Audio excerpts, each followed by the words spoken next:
नमस्कार दोस्तों, मैं एन के यादव आपके समक्ष फिर उपस्थित हूँ। एक बार भारत के भूगोल की श्रृंखलाबद्ध रूप से आज हम भारत के भौतिक प्रदेश टॉपिक की शुरुआत करेंगे। मित्रों, आज जो हम महत्वपूर्ण टॉपिक पढ़ने जा रहे हैं वो भूगोल का एक बहुत ही महत्वपूर्ण टॉपिक। तो आज हम जो टॉपिक पढ़ेंगे वो है भारत के भौतिक प्रदेश। मित्रों, मेजर टॉपिक है, ज्योग्राफी का बेस है। इसके साथ साथ देखिए, यहाँ पर भारत के भौतिक प्रदेश पढ़ने से पहले कुछ चीजें मैं आपको क्लियर करना चाहता हूँ कि भौतिक प्रदेश है क्या। उससे पहले मैं कुछ बिंदुवत रूप से आपको एक एक चीज क्लियर करते हैं। मित्रों, आपने पढ़ा होगा, जहां तक मेरे भारत का सवाल है, भारत का क्षेत्रफल 32,87,263 स्क्वायर किलोमीटर था। आपने नोटिस किया होगा, जहां तक सवाल ऐसे वर्ग माइल्स का है यानी स्क्वायर माइल्स का है, तो आपने कहा था 12,69,219 वर्ग मील। ये भारत का क्षेत्रफल वर्ग मील में देखा जा सकता है, जो संपूर्ण पृथ्वी के स्थल खंड का एक्सप्रोक्सीमेट रूप से 2.4% था। विद्यार्थियों, ये बात बहुत ही महत्वपूर्ण है कि कोई भी क्षेत्र या कोई भी परिक्षेत्र के विभिन्न क्षेत्रों में अनेक स्थलाकृतिक क्षेत्र पाए जाते हैं, जैसे पर्वत, पठार, मैदान, इसके साथ साथ पहाड़ियां। हम ये कह सकते हैं कि प्रत्येक भौतिक प्रदेश की अपनी विशेषताएं होती हैं। जहां तक भारत के भौतिक प्रदेशों का है, मान लीजिए ये संपूर्ण परिक्षेत्र भारत का भौतिक प्रदेश है। आप देखिए, भारत का ये भौतिक प्रदेश, संपूर्ण भारत, अगर हम देखें, ये स्थलखंड का पार्ट, जो संपूर्ण पृथ्वी के कुल स्थलखंड का मात्र 2.4%। विद्यार्थियों, इस भारत के 43.2%, संपूर्ण भारत के 43.2% भाग पर मैदान पाए जाते हैं। आप नोटिस करें, मैदान। इसके साथ साथ आप देखिए, 10.6% भाग पर पर्वत पाए जाते हैं। यहां पर एक चीज और भी है, अगर हम यहां पर देखें तो ये 18.5% पर पहाड़ियां। अब शेष जो हमारे पास बच गया, एक्सप्रोक्सीमेट रूप से 27.7% भाग पर पठार, यानी भारत के संपूर्ण परिक्षेत्र के 43.2% भाग पर मैदान पाए जाते हैं। 10.6% पार्ट पर पर्वत पाए जाते हैं, माउंटेन्स वहां पर हैं। 18.5% पार्ट पर पहाड़ियां हैं और 27.7% पर प्लेटो पाए जाते हैं, यानी पठार पाए जाते हैं। विद्यार्थियों, यहां से एक महत्वपूर्ण सवाल बन सकता है, जहां तक इस सवाल की बात है कि भारत में सर्वाधिक पाए जाते हैं पर्वत, पठार, पहाड़ियां, मैदान, तो आपका राइट आंसर होगा मैदान। मित्रों, ध्यान रहे, भारत के लगभग, मैं यूं कह सकता हूं कि भारत के लगभग 1/2% भाग पर, या संपूर्ण भारत के 1/2% भाग पर मैदान पाया जाता है। अर्थात मेरा कहने का तात्पर्य यह है कि भारतीय परिक्षेत्र के संपूर्ण क्षेत्र पर सर्वाधिक मैदान पाए जाते हैं। ये हमारा पहली चीज। इसके साथ साथ मैं दो बातें बहुत स्पष्ट क्लियर कर देना चाहता हूं। कुछ विद्यार्थियों को मन में सवाल होगा कि पर्वत क्या है, पहाड़ियां क्या है, क्या दोनों एक, और पठार क्या है।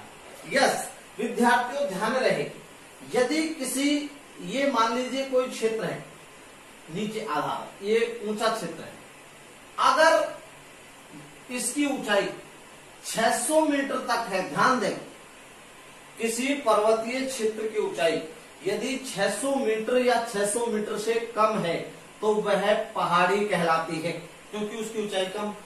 यदि ऊंचाई 600 मीटर से ज्यादा है और ऊपर से उबड़ खाबड़ है तो वह पर्वत कहलाता है।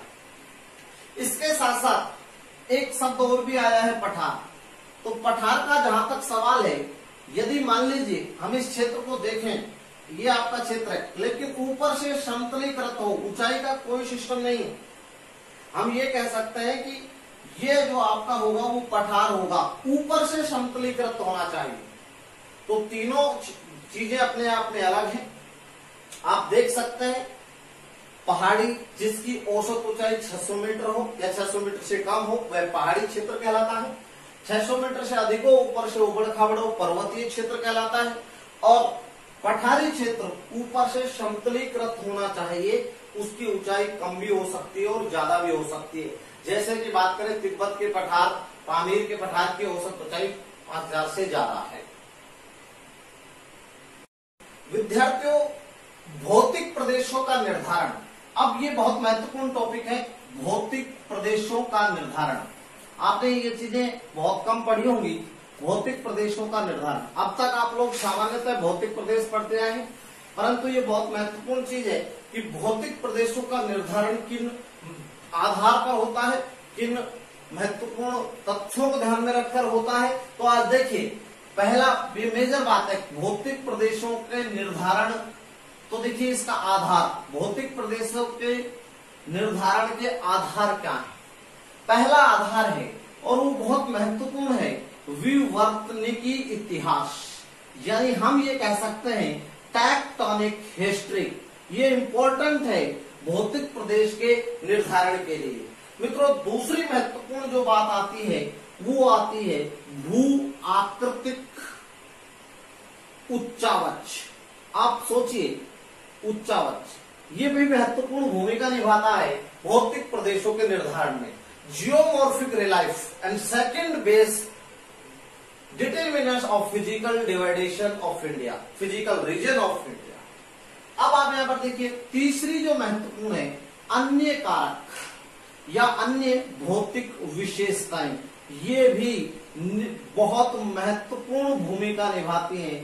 दोस्तों, बहुत महत्वपूर्ण भूमिका निभाती है भौतिक प्रदेशों के निर्धारण में। और विशेषतः इन भौतिक प्रदेशों की विशेषताओं में अन्य के रूप में अपर्दनकारी शक्तियां महत्वपूर्ण हैं।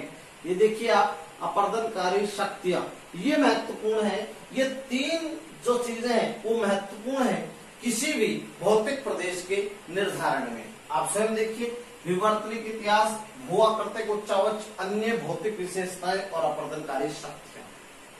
कुछ विद्यार्थी, आप इसका स्क्रीनशॉट ले सकते हैं मित्रों, कुछ विद्यार्थी ये सोच रहे होंगे कि उच्चावच क्या होते हैं। तो मैं थोड़ी सी उसके ऊपर नजर डाल रहा हूं, प्रकाश डाल रहा हूं, फिर अपन देखेंगे कि भौतिक प्रदेशों का डिवाइडेशन किस किस रूप में हुआ है। विद्यार्थियों, उच्चावच, ये देखिए उच्चावच, जिसे मित्रों इंग्लिश में कहते हैं रिलाइफ। अब आप यहां पर इसका शाब्दिक अर्थ जो होगा वो होगा ऊंचा नीचा। जहां तक भूगोल का सवाल है दोस्तों, उच्चावच भूगोल में मुख्यतः 3 प्रकार के होते हैं। जैसे प्राथमिक उच्चावच, प्राइमरी रिलाइफ, यस ध्यान दें, उच्चावच। दूसरे द्वितीयक उच्चावच और सेकेंडरी रिलाइफ और तृतीयक उच्चावच। तो 3 प्रकार के उच्चावच होते हैं मित्रों। यहां पर देखिए, एलिमेंट्री रिलाइफ, सेकेंडरी रिलाइफ और tertiary relief. 3 types of relief and mainly first relief divided in 2 parts. First is continent and second is ocean. Yes, मित्रों, प्राथमिक उच्चावच को 2 भागों में बांटा जा सकता है और वो है महाद्वीप और महासागर। आप ध्यान दें, ये बहुत महत्वपूर्ण है। ये आपको वर्ल्ड ज्योग्राफी के लिहाज से, सामान्य ज्योग्राफी के लिहाज से आपको ध्यान में रखना होगा कि रिलाइफ होते क्या है इन्हें किन किन पार्ट्स में डिवाइडेड किया जा सकता है, तो हम देख रहे हैं रिलाइव का शाब्दिक अर्थ होता है ऊंचा नीचा। उच्चावच मुख्यतः 3 प्रकार के होते हैं, प्राथमिक उच्चावच, द्वितीयक उच्चावच और मित्रों टर्शियरी रिलाइव यानी तृतीयक उच्चावच। अब हमने कहा प्राथमिक उच्चावच को हमने 2 महत्वपूर्ण भागों में बांट दिया, पहला प्राथमिक महाद्वीप और दूसरा महासागर। मित्रों आप सोचिए, इन प्राथमिक उच्चावच के रूप में महाद्वीप और महासागर की उत्पत्ति 4.6 अरब वर्ष पूर्व हुई थी। आप सब जानते होंगे 4.6 अरब वर्ष पूर्व जब पृथ्वी सूर्य से आग के गोले के रूप में अलग हुई थी, तो धीरे धीरे ठंडे होने के कारण इनका निर्माण हुआ। इसीलिए चूंकि सबसे पहले प्राथमिक उच्चावच का निर्माण हुआ, इसीलिए इन्हें प्राथमिक उच्चावच कहा जाता है। मित्रों प्राथमिक उच्चावच के बाद में द्वितीयक उच्चावच बने। आप सोचिए, अगर पर्वत और पठार नहीं होते तो क्या द्वितीयक उच्चावच का निर्माण होता? नहीं होता। इसलिए प्राथमिक उच्चावच बेस है द्वितीयक उच्चावच। अब द्वितीयक उच्चावच में क्या आता है मित्रों, देखिए भ्रंश घाटियां, पर्वत, पठार, मैदान, झीलें आ सकती हैं, आप देखिए। लेकिन यहां पर देखिए गोखुर झील द्वितीयक उच्चावच का पार्ट नहीं है। और जो आप देख रहे हैं द्वितीयक उच्चावच, इसका निर्माण हुआ किसके परिणाम स्वरूप? अंतरजात बल के द्वारा। ये इंपॉर्टेंट बात है। इंडोजेनेटिक फोर्स क्रिएशन, द्वितीयक उच्चावच सेकेंडरी लाइफ। पृथ्वी के अंदर से लगने वाले बल के परिणाम स्वरूप पर्वत, पठार और मैदानों का निर्माण हुआ, भ्रंश का निर्माण हुआ। इसीलिए इन्हें द्वितीयक उच्चावच कहा गया। मित्रों इसके बाद डायरेक्टली तृतीयक उच्चावच का निर्माण हुआ, और तृतीयक उच्चावच के अंतर्गत जो आते हैं वो बहिर्जात बल से निर्मित है। तृतीयक उच्चावच के लिए उत्तरदायी कारक बहिर्जात बल है। बहिर्जात बल धरातल के ऊपर लगने वाला बल, जैसे पवन का अपर्दन, नदियों का अपर्दन, हिमानी। तो देखिए पवनों से बनने वाली स्थलाकृतियां,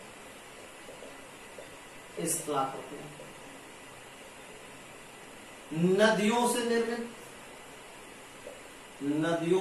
निर्मित स्थलाकृतियां। आप देखिए हिमानी से द्वारा निर्मित,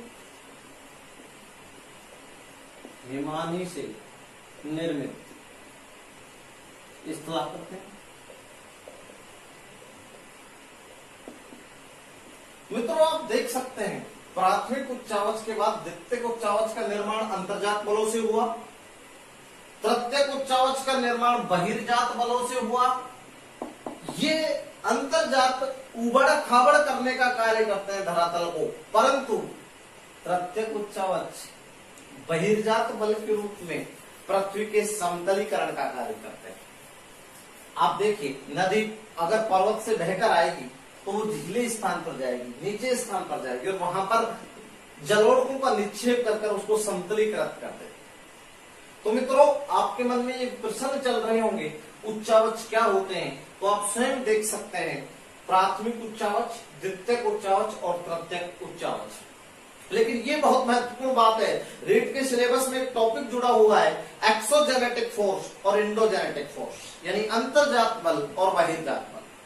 मित्रों अंतर्जात बल से निर्मित जो स्थलाकृतियां हैं उन्हें द्वितीयक उच्चावच में रखा जाता है, और एक्सोजेनेटिक फोर्स से यानी बहिर्जात बल से निर्मित स्थलाकृतियां हैं उन्हें तृतीयक उच्चावच में रखा जाता है।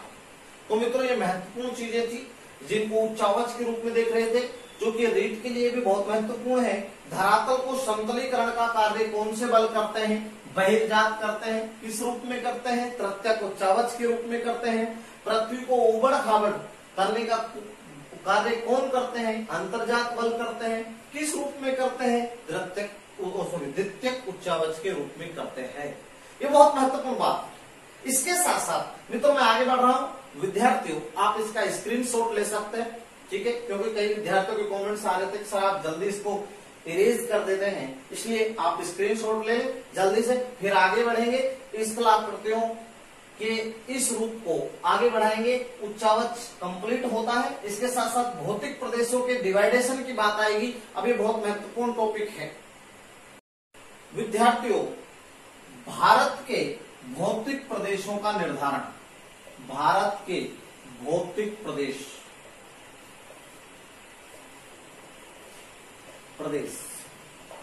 आपके मन में प्रश्न उठ रहा होगा कि भारत को भौतिक दृष्टि से, भौतिक प्रदेशों की दृष्टि से कितने भागों में बांटा है? बहुत ही चिंता का विषय है। विद्यार्थी कई बार इन चीजों को बहुत लाइटली ले लेता है।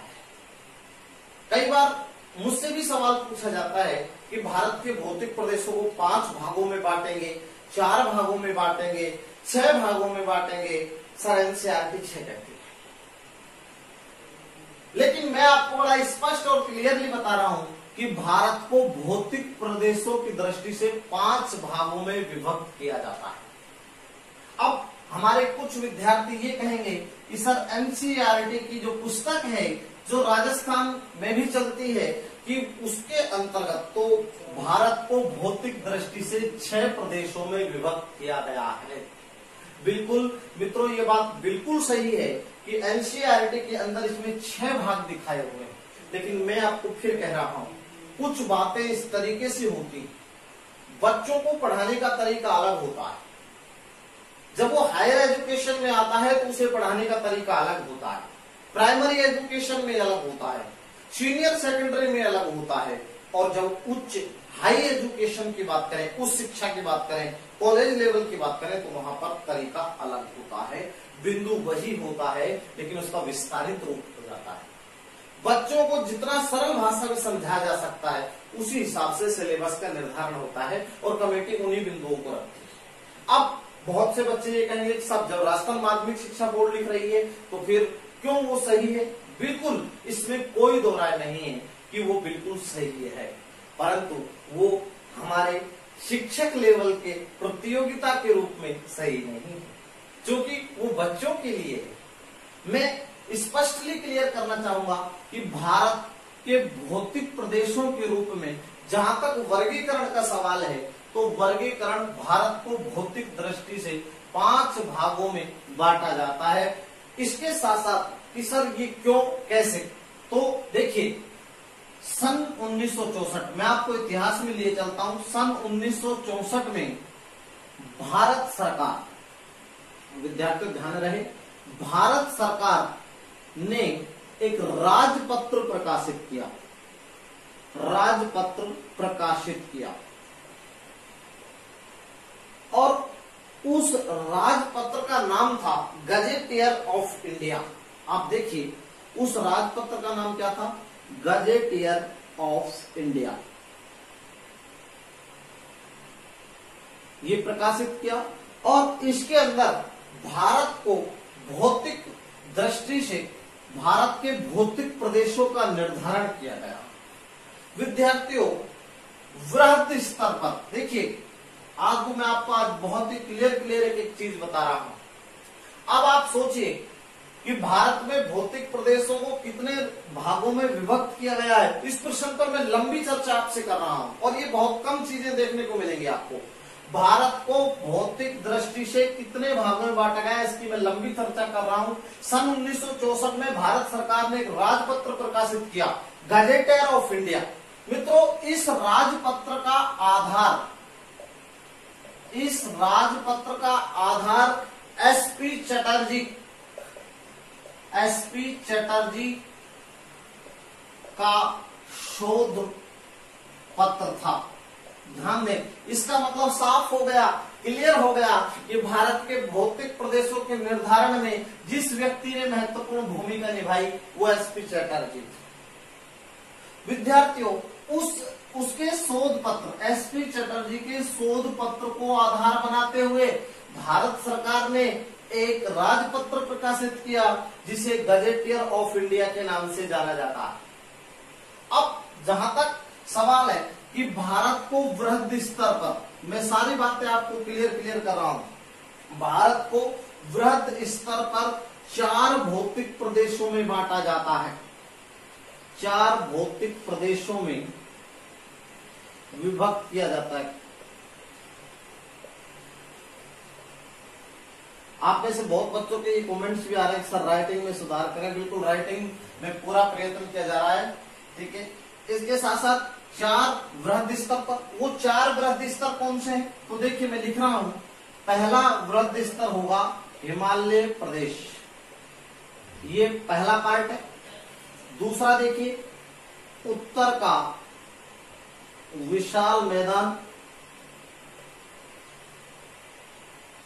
विशाल मैदान। विद्यार्थियों, तीसरा महत्वपूर्ण क्षेत्र है प्रायद्वीपीय पठार, और चौथा तट व द्वीप समूह, या हम ये कह सकते हैं तटीय मैदान में द्वीप समूह। तो भारत को कितने भागों में बांट दिया? 4 भागों में। मित्रों, आप स्क्रीनशॉट ले सकते हैं यहां तक। इसके साथ साथ लेकिन एक बहुत महत्वपूर्ण बात, मैं यहां पर देखिए इधर लिख रहा हूं, बहुत महत्वपूर्ण बात है कि भू आकृतिक वैज्ञानिकों ने, जियोमॉर्फिक भू आकृतिक वैज्ञानिकों ने भारत के 5 भौतिक प्रदेश बताए, और यही उत्तर आपको परीक्षा में देना है। मैं फिर क्लियर कर रहा हूं, ये एक इंपॉर्टेंस की बात है। यहां पर देखिए कि भारत को भौतिक दृष्टि से कितने भागों में? 5 भागों में। इतनी डिटेल्स आपको कहीं नहीं मिलेगी, मैं ये कह रहा हूं आपको बड़ा स्पष्ट तौर पर। आप फिर समझ लीजिए इस बात को कि भारत को कितने भौतिक प्रदेशों में, आप बच्चे इस पर कई बार सवाल करते हैं, तो मैं आपको, बच्चे कई बार इस बात पर कई बार करते हैं कितने, सर एनसीईआरटी 6 कहती है। मैं बड़ा क्लियर कह रहा हूं आपको कि भारत को 5 भौतिक भागों में विभक्त करना है। कोई दो राय नहीं है कि एनसीईआरटी 6 कहती है। मैं ये भी कह रहा हूं, भारत के भौतिक प्रदेश का निर्धारण किस व्यक्ति के शोध पत्र पर आधारित था? एसपी चटर्जी के। भारत सरकार ने 1964 में कौन सा राजपत्र प्रकाशित किया? गजेटर ऑफ इंडिया। उसमें वृहद स्तर पर भारत को कितने भागों में बांटा? 4 भागों में। लेकिन भू आकृतिक वैज्ञानिकों ने भारत को कितने भागों में विभक्त किया? 5 भागों में। तो मित्रों, यहाँ पर देखिए, हम ये बेहद इंपॉर्टेंस है, मैं क्लियर लिख रहा हूं। अब मैं थोड़े से उस बिंदु पर चलता हूं कि भारत को 5 कौन कौन से भौतिक प्रदेशों में विभक्त किया गया है। देखिए, भारत को 5 भौतिक प्रदेशों में विभक्त किया गया है।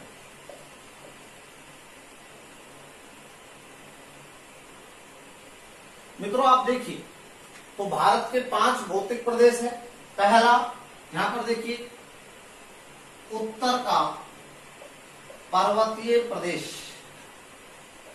इसके साथ साथ इसको हम इस तरीके से लिख सकते हैं, हिमालय प्रदेश। दूसरा जो है, ये देखिए, उत्तर का विशाल मैदान।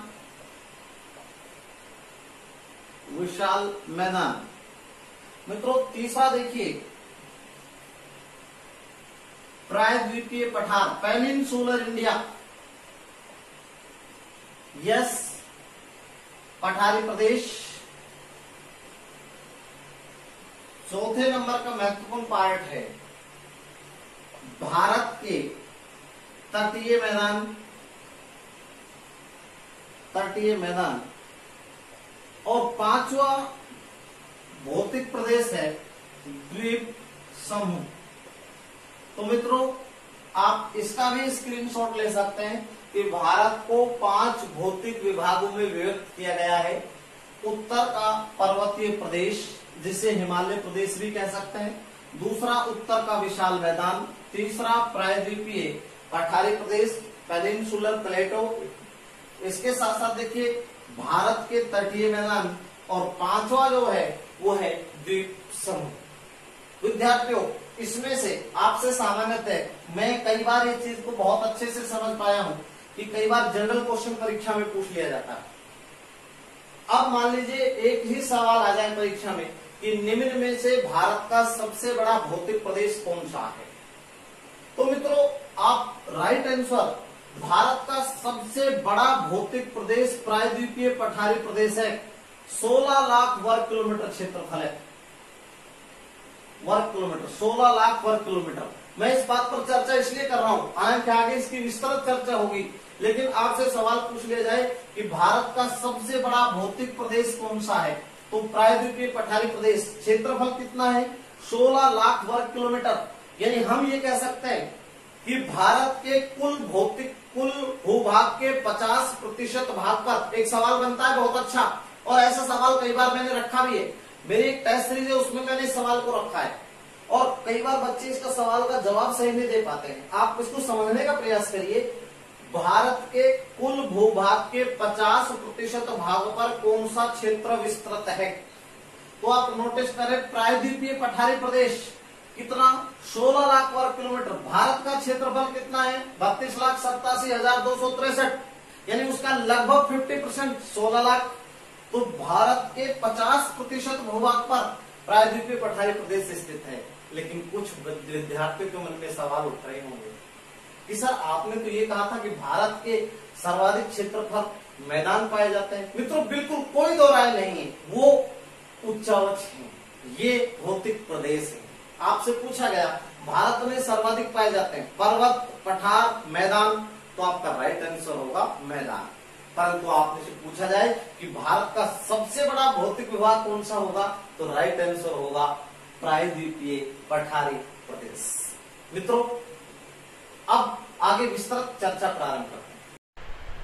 विद्यार्थियों, भारत को 5 भौतिक प्रदेश में विभक्त करने के पश्चात अब यहां से कुछ सवाल बहुत महत्वपूर्ण बनते हैं। जैसे भारत के भौतिक प्रदेश में आपने 2-3 बातें बहुत सुनी होंगी। एक शब्द होता है अंगारा लैंड और एक शब्द होता है गोंडवाना लैंड। इसके साथ साथ मित्रों आपने एक शब्द और भी सुना होगा, तेथिस सागर।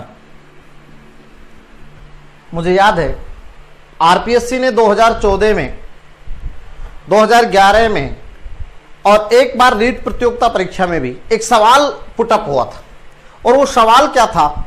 वो सवाल को अगर हम देखें तो सवाल इस लिहाज से आया था कि निम्न में से कौन सा भौतिक प्रदेश किसका भाग है? अंगारा लैंड का, गोंडवाना लैंड का, तेथिस सागर का। ये सवाल वहां से महत्वपूर्ण बनता है। अब हमने कहा भारत को हमने 5 भौतिक प्रदेशों में विभक्त किया। पर्वतीय प्रदेश, उत्तर का विशाल मैदान, प्रायद्वीपीय पठारी प्रदेश, तटीय मैदान और द्वीप समूह। विद्यार्थियों इसमें से अगर हम देखें तो हिमालय प्रदेश और उत्तर का विशाल मैदान, आप नोटिस करें जो यहां पर 3 जो नीचे के पार्ट आपको दिखाई दे रहे हैं, उत्तर का पर्वतीय प्रदेश, उत्तर का विशाल मैदान, और यहां पर देखिए प्रायद्वीपीय पठारी प्रदेश, तटीय मैदान और द्वीप समूह। ये 2 भौतिक प्रदेश जो आपको दिख रहे हैं, ये दोनों पार्ट हैं। इसमें से देखिए हमने कहा उत्तर का विशाल मैदान जो पार्ट है वो पार्ट है तेथिस सागर का। ध्यान दें, ये तेथिस सागर का पार्ट है। और उत्तर का विशाल पर्वतीय प्रदेश ये भी तेथिस सागर का। दोनों भौतिक प्रदेश तेथिस सागर के अवशेष है। इसके साथ साथ प्रायद्वीपीय पठारी प्रदेश, तटीय मैदान और द्वीप समूह ये पार्ट है गोंडवाना लैंड के। तो ये तीनों पार्ट गोंडवाना लैंड के हैं और वो तेथिस सागर का है। हालांकि उत्तर के पर्वतीय प्रदेश का एक पार्ट आता है ट्रांस हिमालय, और वो पार्ट होगा अंगारा लैंड का। ये एक इंपॉर्टेंट की बात है कि हिमालय भौतिक प्रदेश किसका पार्ट है? तेथिस सागर का। उत्तर का विशाल मैदान जहां आज है वहां पहले पूर्व में तेथिस सागर था, अर्थात उत्तर का विशाल मैदान अवशेष है तैथिस सागर का, प्रायद्वीपीय पठार, तटीय मैदान और द्वीप समूह। आप देखिए हाँ, ये जो है ये पार्ट है गोंडवाना लैंड के। मित्रों इसके लिए, इस पार्ट को अधिक समझने के लिए हमें एक सिद्धांत पढ़ना होगा जिसे हम कहते हैं महाद्वीपीय विस्थापन सिद्धांत। तो हम महाद्वीपीय विस्थापन सिद्धांत की शुरुआत करते हैं। दोस्तों महाद्वीपीय विस्थापन सिद्धांत, महाद्वीपीय विस्थापन सिद्धांत ये एक बहुत महत्वपूर्ण सिद्धांत है, बहुत महत्वपूर्ण टॉपिक है। इसके लिए हम महाद्वीपीय विस्थापन सिद्धांत क्या है बहुत अच्छे से समझना होगा। परंतु इस महाद्वीपीय विस्थापन सिद्धांत से पूर्व भी कुछ संकल्पनाएं, कुछ ऐसे, देखिए एक होता है परिकल्पना जो कल्पनाओं से परे हो, एक होता है सिद्धांत, वह सिद्धांत वह होता है जो सिद्ध हो।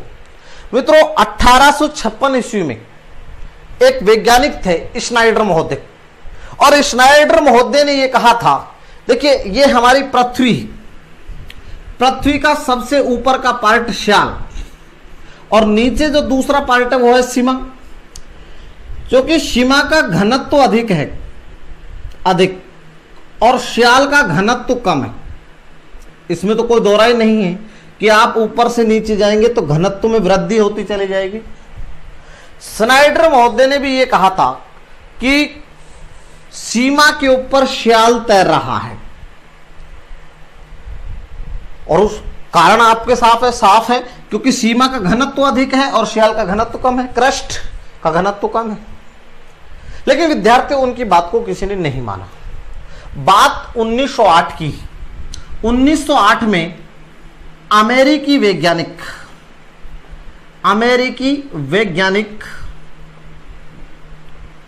F.B. टेलर महोदय, आपने नाम सुना होगा, F.B. टेलर महोदय ने एक सिद्धांत दिया और उस सिद्धांत का नाम था महाद्वीपीय प्रवाह सिद्धांत। मित्रों शब्द पर गौर करें, महाद्वीपीय प्रवाह सिद्धांत। ये महाद्वीपीय विस्थापन अलग है और महाद्वीपीय प्रवाह सिद्धांत अलग है। और इस सिद्धांत में ये बताया गया कि सीमा पर श्याल तैर रहा है, अर्थात यहां पर स्थल खंड का स्थानांतरण हो रहा है। स्थानांतरण का मतलब एक स्थान से किसी दूसरे स्थान पर जाना, स्थानांतरण हो रहा है। और उस स्थानांतरण का आप नोटिस करिए, देखिए इन्होंने 1908 में अमेरिकी वैज्ञानिक F.B. टेलर ने क्या कहा, महाद्वीपीय कौन सा सिद्धांत दिया, महाद्वीपीय प्रवाह सिद्धांत। और उन्होंने क्या कहा, स्थल खंड का स्थानांतरण हो रहा है, और उस स्थानांतरण का मुख्य कारण आप नोटिस करिए, ये एक इंपॉर्टेंस बात है, मुख्य कारण, और मुख्य कारण था ज्वारीय शक्ति। ये बात मैं नहीं कह रहा हूं, यह बात टेलर महोदय ने की कि 1908 में अमेरिकी वैज्ञानिक F.B. टेलर ने एक सिद्धांत दिया, महाद्वीपीय प्रवाह सिद्धांत, और उसमें कहा गया कि स्थल खंड का स्थानांतरण हो रहा है, अर्थात सीमा पर श्याल तैर रही है, और उसका मुख्य कारण ज्वारीय शक्ति। ज्वारीय शक्ति का मतलब आप यहां पर चंद्रमा और सूर्य का जो बल है, गुरुत्वाकर्षण बल की यहां पर बात कर रहा है, टाइड, ज्वार का आना, खिंचाव जिसे कहते हैं, आकर्षण जो है। लेकिन इनकी बात को भी ज्यादा प्रमुखता नहीं दी गई। मित्रों उसके बाद जो ये सिद्धांत है महाद्वीपीय विस्थापन सिद्धांत, ये दुनिया का मुख्य सिद्धांत बना, और इस सिद्धांत को बहुत ज्यादा मात्रा में सुना गया, बहुत ज्यादा मात्रा में अंतरराष्ट्रीय स्तर पर इसे मान्यता मिली।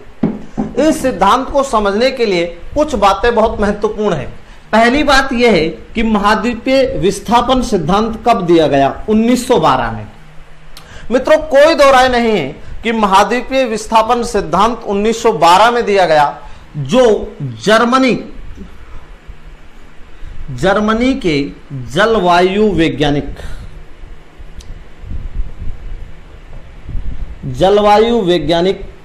वैगनर महोदय ने दिया।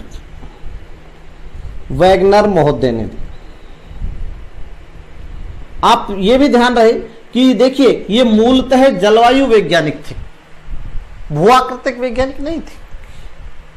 मित्रों इन्होंने अपना सिद्धांत 1912 में जरूर दिया था, परंतु इसका प्रकाशन 1918 में। 1914 में चूंकि द्वितीय विश्व युद्ध प्रारंभ हो गया, इसलिए इन्होंने अब इनके उस सिद्धांत को वहां से प्रकाशन नहीं हो सका। लेकिन आप सोचिए कि उन्होंने सिद्धांत कब दिया? 1912 में। एक महत्वपूर्ण बात है, अब ये क्यों सिद्धांत कैसे आया, किस रूप में आया, तो इसकी एक लंबी कहानी है। मित्रों, वैगनर महोदय दुनिया में भ्रमण कर रहे थे और उनके भ्रमण का जो महत्वपूर्ण विषय था वो दुनिया में जलवायु का अध्ययन करना था। आप सिद्धांत को ध्यान से सुनिए। जब वो भ्रमण कर रहे थे तो वो किस पर अध्ययन कर रहे थे? जलवायु पर। लेकिन उन्होंने अध्ययन करते, जलवायु के अध्ययन को करते करते पाया कि नॉर्वे, स्वीडन जैसे ठंडे प्रदेशों में कोयले का निक्षेप है, कोयले का निक्षेप, जबकि गर्म प्रदेशों में जैसे दक्षिण अफ्रीका,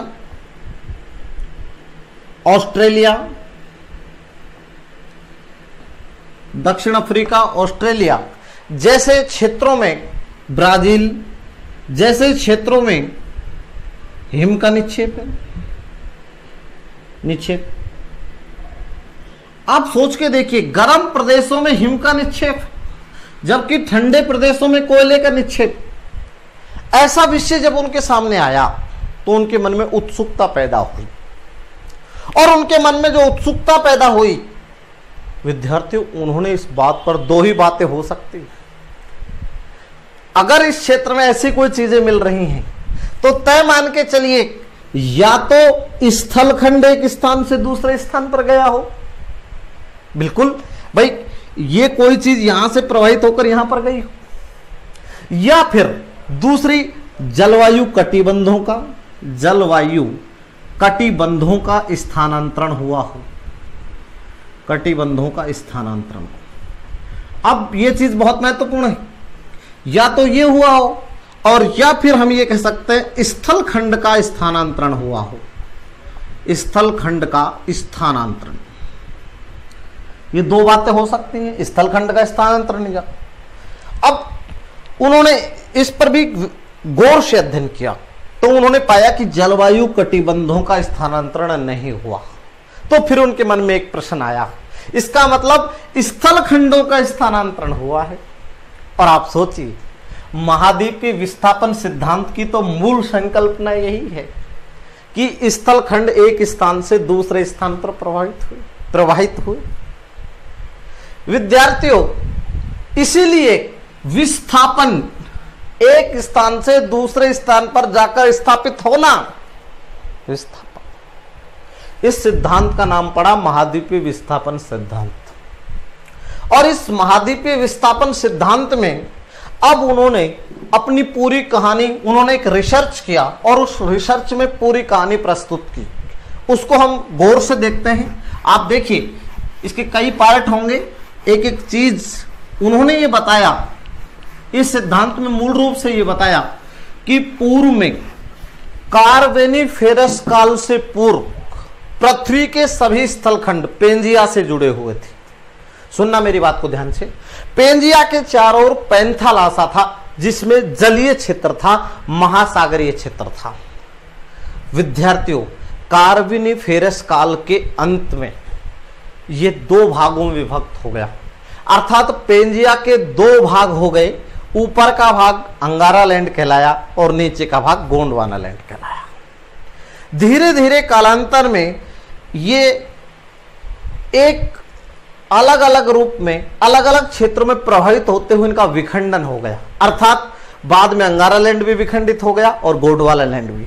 एक मैप के माध्यम से अपन इसको देखना प्रारंभ करते हैं। अब आप देखिए, वो कहता है कि पूर्व में पृथ्वी, आप देखिए मैं डायग्रामेटिकल रूप से सारी बातें कर रहा हूं एक डायग्राम में। आप देखिए, यहां पर हमने ये कहा पूर्व में, यहां पर ये एक पार्ट था, जिसका नाम था पेंजिया। और पेंजिया के चारों ओर जो जलीय भाग था उसका नाम था पैंथालासा। मित्रों, बात 225 मिलियन वर्ष पूर्व की कर रहा हूं। आप देखिए 225 मिलियन वर्ष पूर्व, यानी हम ये कह सकते हैं पर्मियन काल की बात कर रहे हैं। पर्मियन 225 मिलियन वर्ष पूर्व कार्बोनिफेरस काल के प्रारंभिक अवस्था में पृथ्वी के दो खंड थे। एक पेंजिया था और पेंजिया जो भाग था वो स्थल खंड था, और दूसरा पार्ट था पैंथालासा जो जलीय भाग था। पेंजिया स्थल खंड था जिसे हमने एक नाम दिया सुपर महाद्वीप। अब आप देखिए मित्रों, वैगनर महोदय ने स्पष्ट कहा कि पूर्व में यह स्थिति थी, धीरे धीरे कार्बोनिफेरस काल के अंत तक, अर्थात मैं यूं कहूं आपको 200 मिलियन वर्ष पूर्व पृथ्वी के दो अंश हो गए। आप सोच के देखिए, यहां पर पेंजिया दो भागों में विभक्त हो गया। ऊपर का जो पार्ट है वो कहलाया अंगारा लैंड, और नीचे का जो पार्ट है विद्यार्थियों वो कहलाया गोंडवाना लैंड। आप देखिए गोंडवाना लैंड। अब अंगारा लैंड का दूसरा नाम भी था लॉरेशिया, और बीच में तेथिस सागर। अब आपके मन में प्रश्न उठने लगे होंगे। आप सोचिए, यह बात 200 मिलियन वर्ष पूर्व की है। 200 मिलियन वर्ष पूर्व ये पृथ्वी की ये कंडीशन थी, वर्ष पूर्व। यानी मैं जिस काल की बात कर रहा हूं ट्रायसिक युग की बात कर रहे हैं। अब यहां पर एक बात आपको ध्यान देनी होगी। जहां तक सवाल है कि जब ये पेंजिया ऊपर टूटा तो ये जल था वो नीचे आ गया।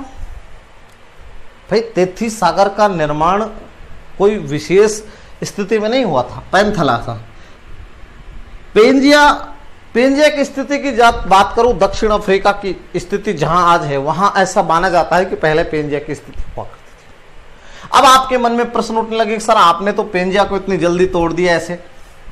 आप देखिए, पेंजिया के टूटने के पीछे जो वैगनर महोदय ने, आप जब नीचे पृथ्वी की सीमा है और सीमा के ऊपर क्रस्ट तैर रहा है, ये सीमा है, क्योंकि सीमा का घनत्व अधिक, तो ये पार्ट तो घूमकर कहीं ना कहीं जाएगा, और जाएगा कहां पर, जहां पर फोर्स लगेगा, बल लगेगा। इसके टूटने के कई कारण बताए वैगनर महोदय ने। उन्होंने चंद्रमा की गुरुत्वाकर्षण शक्ति को इसके लिए उत्तरदायी माना,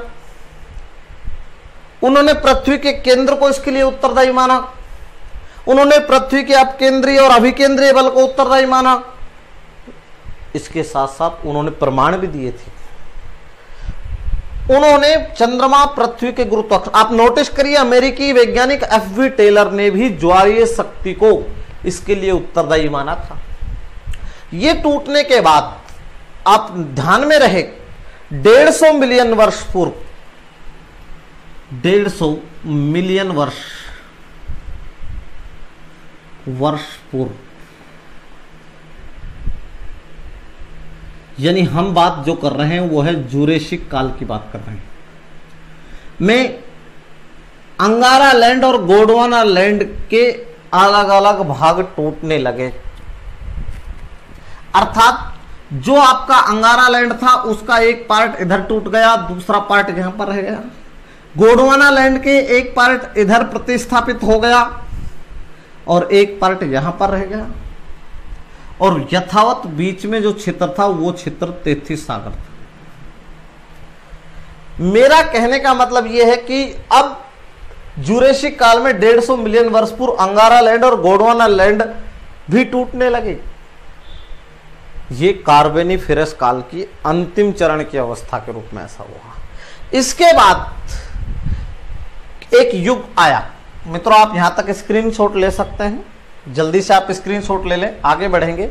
एक आगे फिर होता क्या है कि यहां पर मैं यहां लिख रहा हूं, एक काल आया जिसका नाम था क्रेटेशियस युग।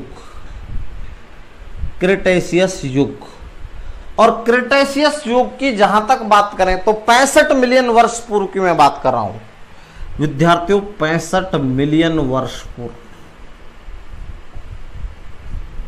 मिलियन वर्ष से लेकर और वर्तमान की जो आप स्थिति देख रहे हैं, वर्तमान की जो स्थिति देख रहे हैं, 65 मिलियन वर्ष पूर्व क्रेटेशियस युग में वर्तमान स्थिति में महाद्वीप प्रतिस्थापित हो गए। आपने ये देखा कि यहां से पेंथलासा, इसको एक बहुत महत्वपूर्ण प्रश्न बनता है, प्रशांत महासागर किसका अवशेष है? पेंथलासा का ही है, क्योंकि जहां आज प्रशांत महासागर है वहां कभी पेंथलासा जलीय क्षेत्र हुआ करता था। अब क्रेटेशियस युग की विस्तृत देखते हैं कि क्रेटेशियस युग में 65 मिलियन वर्ष पूर्व महाद्वीपों का निर्माण कैसे हुआ और कौन कौन सा महाद्वीप कहां पर प्रतिस्थापित हुआ और कौन सा किसका भाग है, यह परीक्षा के लिए बहुत महत्वपूर्ण है। सबसे महत्वपूर्ण बिंदु यही होगा परीक्षा के लिहाज से। मित्रों आप देखिए, आप यहां तक स्क्रीनशॉट ले लें। क्रेटेशियस युग की बात करेंगे अपन विद्यार्थियों। 65 वर्ष पूर्व की स्थिति को अगर देखें तो मैं विस्तृत रूप से इसको थोड़ा बड़ा बना रहा हूं। यहां पर देखिए, आप इस तरीके से इस गोलाकार क्षेत्र को अपन देख सकते हैं। विद्यार्थियों यहां पर जिस युग की बात हो रही है वो युग है क्रेटेशियस युग, और जहां तक बात है 65 करोड़ वर्ष पूर्व की बात कर रहे हैं। वर्ष पूर्व में पृथ्वी का जो ये पार्ट था अंगारा लैंड, यहां पर अंगारा लैंड का जो पार्ट था उसका ये पार्ट यहां से टूट गया, और टूटने के बाद विद्यार्थी यहां से टूटने के बाद ये यहां पर प्रतिस्थापित हो गया, और यहां पर प्रतिस्थापित होने के बाद यहां पर एक महाद्वीप बना जिसे कहा जाता है उत्तर अमेरिका। उत्तर अमेरिका।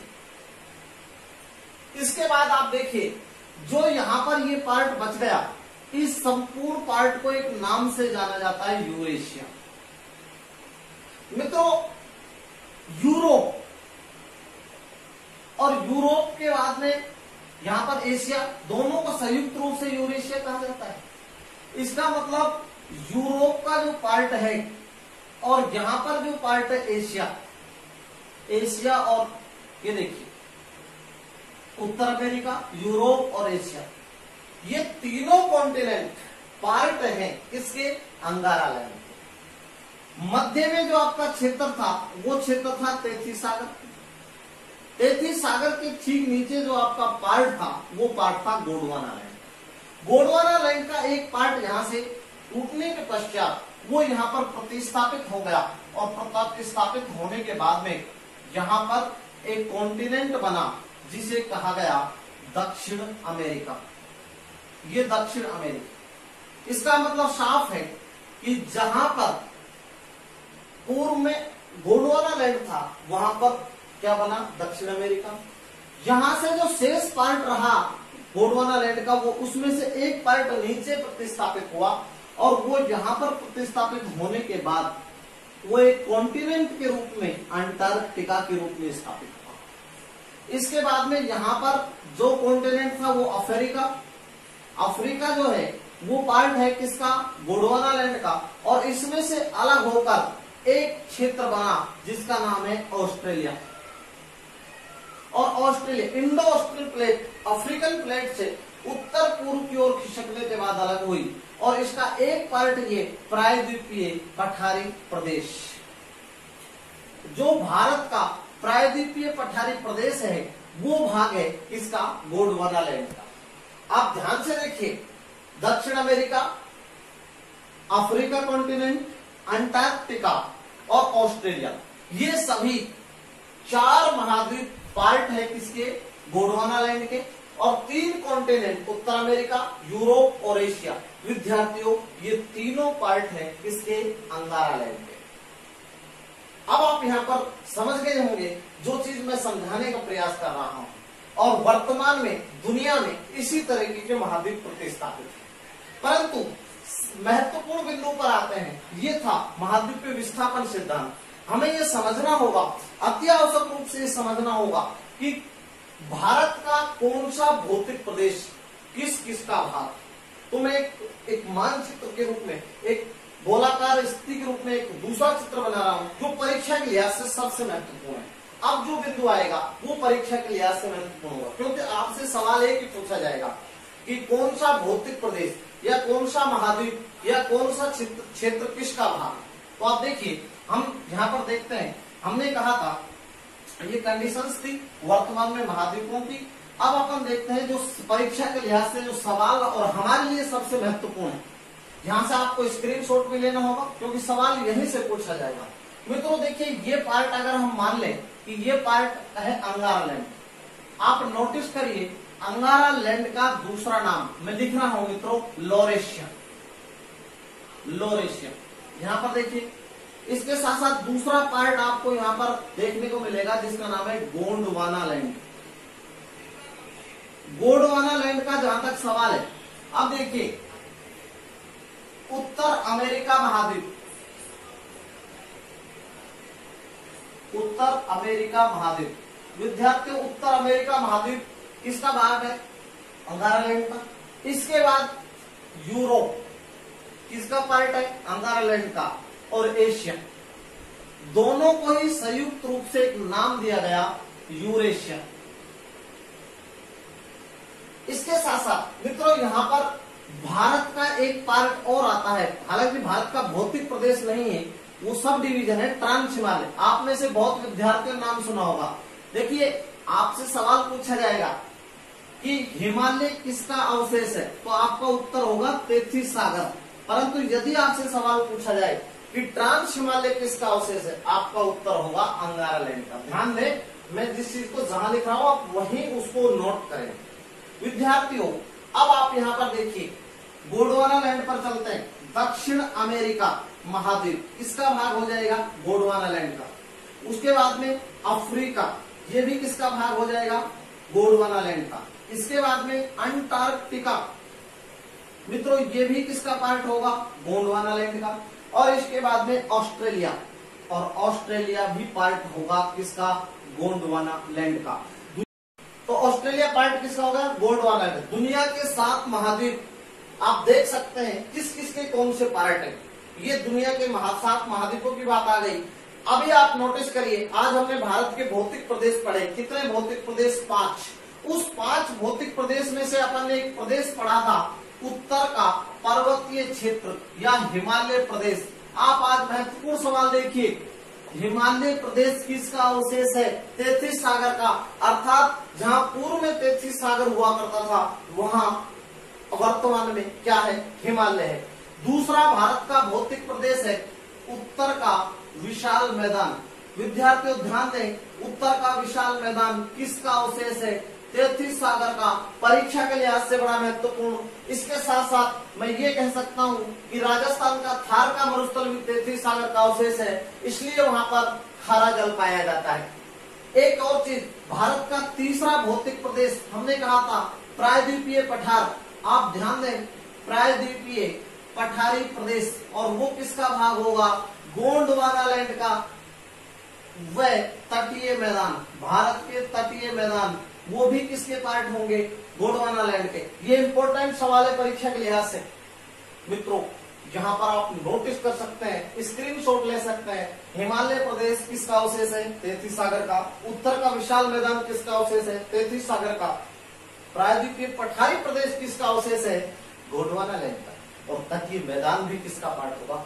गोंडवाना लैंड का। आप में से बहुत विद्यार्थी ऐसे हैं जो राजस्थान की भूगोल पढ़ते हों, और राजस्थान के भूगोल के अंतर्गत हम बात करें तो राजस्थान के भौतिक भूगोल, भौतिक प्रदेशों के रूप में राजस्थान को 4 भागों में बांटा जाता है। मरुस्थलीय प्रदेश, मैं लिख रहा हूं मरुस्थलीय प्रदेश, मैं राजस्थान की बात कर रहा हूं। राजस्थान का मरुस्थलीय प्रदेश किसका अवशेष है? तेथिस सागर का। नोटिस करिए, दूसरा राजस्थान का भौतिक विभाग है अरावली प्रदेश, और ये रीट में 2 बार आया है सवाल, ध्यान दें। 2011 के अंदर पहला रीट प्रतियोगिता परीक्षा में सवाल आया हुआ है कि अरावली प्रदेश किस भौतिक प्रदेश, सॉरी अरावली नहीं, सॉरी भाई अरावली, यहां पर देखिए बहुत सुधार करें, अरावली गोंडवाना लैंड का पार्ट होगा, बिल्कुल अरावली प्रदेश गोंडवाना लैंड का पार्ट होगा, ध्यान दें। इसके अलावा पूर्वी मैदान, बिल्कुल राजस्थान का पूर्वी मैदान, पूर्वी मैदान किसका पार्ट है, तेथिस सागर का। और अंतिम राजस्थान का चौथा भौतिक प्रदेश दक्षिणी पूर्वी पठारी प्रदेश। देखिए यहां पर मैं इधर लिख देता हूं इसको, यहां पर दक्षिणी पूर्वी पठारी प्रदेश, यानी मेरा कहने का मतलब साफ है, हाड़ौती की अगर हम बात करें तो हाड़ौती क्षेत्र किसका पार्ट है, गोंडवाना लैंड का। तो राजस्थान के कितने भौतिक विभाग, 4। थार का मरुस्थल पार्ट किसका है, तेथिस सागर का। उत्तर का विशाल मैदान या पूर्वी मैदान कह सकते हैं, जो राजस्थान के संदर्भ में आता है, किसका पार्ट है, तेथिस सागर का। अरावली प्रदेश किसका पार्ट है, गोंडवाना लैंड का, क्योंकि प्रायद्वीपीय पठार से संबद्ध है। इसके अलावा दक्षिणी पूर्वी पठारी प्रदेश या हड़ौती का पठार मित्रों किसका पार्ट है, तो दक्षिणी पूर्वी पठार किसका पार्ट हो जाएगा, गोंडवाना लैंड का। तो मित्रों इसका आप स्क्रीनशॉट ले लें, यहां से सवाल 101% पूछे जाने की संभावना है। इसके साथ साथ भारत का अगला भौतिक प्रदेश का जल्दी प्रकाशित होगा, ठीक है, उसकी बात अपन कल करेंगे। जय हिंद, जय भारत, धन्यवाद।